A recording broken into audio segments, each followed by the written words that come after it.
All right, so now we're going to look at the graphs of exponential functions. And what you're looking at here is the typical graph of an exponential function. It's very interesting because on the left side of the graph, it always flattens out as it goes towards negative infinity. And now this is unmodified. What we're looking at here is f of x is equal to 2 to the x power. And then to the right, it goes up. It just grows and grows and grows. So to the left, it becomes flat, and to the right, it goes up. So it's a really interesting look. You can always tell an exponential function if it's going flat in one direction and going up in the other direction. Okay. So what we're going to do is we're going to try and understand, why does it go flat in one direction and why does it go steep up in the other direction. And we're gonna plug in some x values. We're gonna plug in x is 0. We're gonna plug in x is 1, 2, and 3, and then we're also gonna plug in -1, -2, and -3. And we're gonna see why the 1, 2, and 3 are going steep, while the -1, -2, -3 are going flat. Okay. Let's start with x to the 0 power, or x equals 0. So when x is 0, we have 2 to the 0 power. We're putting 0 in for x. We know that that equals 1. So we have the coordinate 0, 1. So here's 0 and here's 1, and you can see that that point is right on the graph. Okay. If we plug in x equals 1, we have 2 to the first power, and that equals 2. So that's 1, 2. That's right here. If we plug in a 2, we get 2 to the second power, which is 4. Well, that's much larger. Look, we doubled from 1 up to 2, so we went up by 1. And then we doubled from 2 to 4, we went up by 2. So what's interesting here is we're going up by this amount. So to go from here to here, we go up by this amount. So 1 plus 1 is 2. Then to go from 2 to 4, we go from 2 and then we add 2. 2 plus 2 is 4. Then to go from here to here, we'll do 4 plus 4, which will be 8. Okay? And that's because 2 to the third power is 8. Okay? And so we'll have 3 and 8, which is right here. And so you can see that the numbers are getting bigger and bigger and bigger, and it's getting steeper and steeper and steeper. To go the other direction, to plug in -1 and -2 and -3, we have to understand what negative exponents do. Okay? Well, when you plug in a negative exponent, so for example, 2 to the -1 power, that actually becomes a fraction. The negative on the exponent causes it to become a fraction. So this is 1 over 2 to the first power, which is just 1/2. So 2 to the -1 power is 1/2. Now that's starting to get pretty small. So here's -1 and here's 1/2.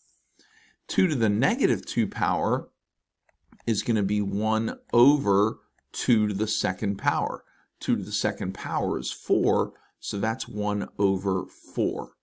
So this 2 to the second power is 1/4. And I want you to notice that the 4 goes along with this 4 down here. And this 2 goes along with this 2 down here. And that means that 2 to the -3 power is going to be 1 over 2 to the third power, which is 1 over 8. So this 8 goes with this 8.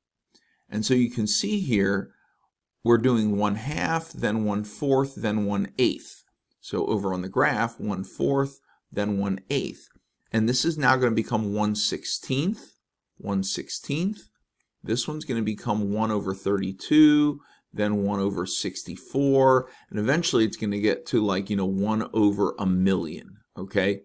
But it never touches 0. So it will never reach 0. Okay, and that's why it just gets flatter and flatter and flatter. Okay, and so the graph of an exponential function goes up steep on the right and flat on the left. Now there is, if you reverse it, if you do a reflection, which we'll see in just a few minutes, it'll be the opposite. So now let's look maybe at some reflections. All right, so now the first thing we're going to look at is a reflection over the x-axis, okay? So you can see here that normally it goes flat on the left and up on the right, but a reflection over the x-axis is going to be flat on the left and down on the right. So we were up above and we reflected down below the x-axis. And so now it's a mirror image of this graph, but it's below the x-axis instead, okay? And the way that we accomplish that is by simply putting a negative on the front. Another way of saying this is that our starting value is -1, and then our growth factor is 2, and it's to the x power. So don't think that this is -2 to the x power. It's negative and then 2 to the x power, okay? So we have a starting value of -1, and then we have 2 to the x value, okay? And it causes a reflection over the x-axis. All right, now let's look at a reflection over the y-axis. And so here's the y-axis right here, vertical, right? Okay, and when we reflect over the y-axis, this will go up like this, and the flat part will now go to the right. So instead of going flat to the left, we'll go flat to the right. And instead of going up to the right, we'll go up to the left. Okay? And this is what we wind up with right here, is we're going flat to the left, to the right, sorry, and up to the left. And this is a reflection over the y-axis. Okay? So it's a mirror image sideways. This flips over here, and this flips over here. Okay? And the way we accomplish that on the graph is we simply put a negative on the x itself. So this over here is 2 to the x power. This is 2 to the power of -x.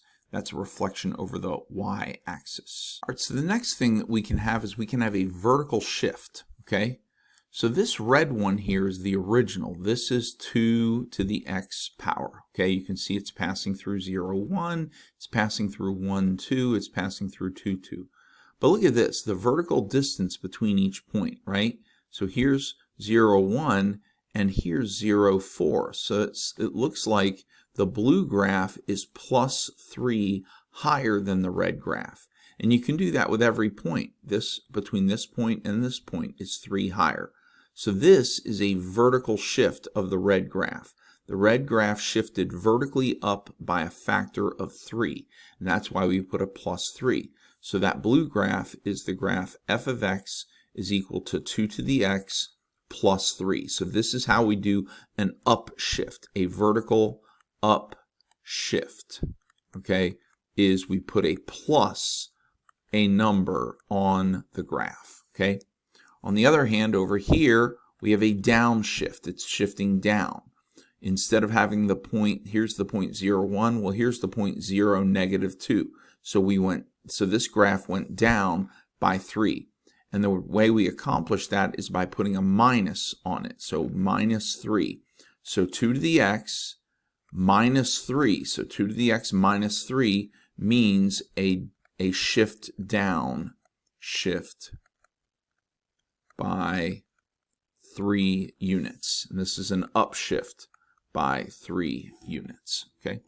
Now let's look at left and right shifts. All right, so now let's look at horizontal shifts.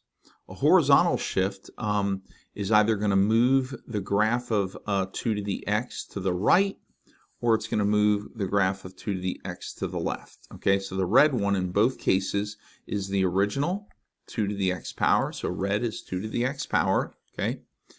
And on the left side here, I hate to say it this way, but over here, let's not say left, over here, we're shifting the graph to the right, okay? 2 to the x is shifting to the right, okay? So here, it's a right shift, okay, by 3. Okay, and I can show you that because here's the point 0, 1, and here's the point 3, 1. So the x changed by +3. Okay, and the way we accomplish a right shift by 3 is we put a -3 with the x in the exponent. So this is 2 to the power of x minus 3. This is not 2 to the power of x and then minus 3. This is 2 to the power of x minus 3, okay? And so when you put the shift with the x in the exponent, you get either a right shift or a left shift. And when it's a minus, it's a right shift. So this is a right shift by 3, okay? On this side, we have a left shift. It shifts from here over to here. It's a leftward shift of the graph 2 to the x. And again, we have you can look at this, we have 2 to the power of x plus 3. The plus 3 is with the x in the exponent. And it's a left shift if we have a plus, okay? So this is a left shift by 3, okay? And that is an introduction to the reflections and the vertical shifts and horizontal shifts of exponential functions.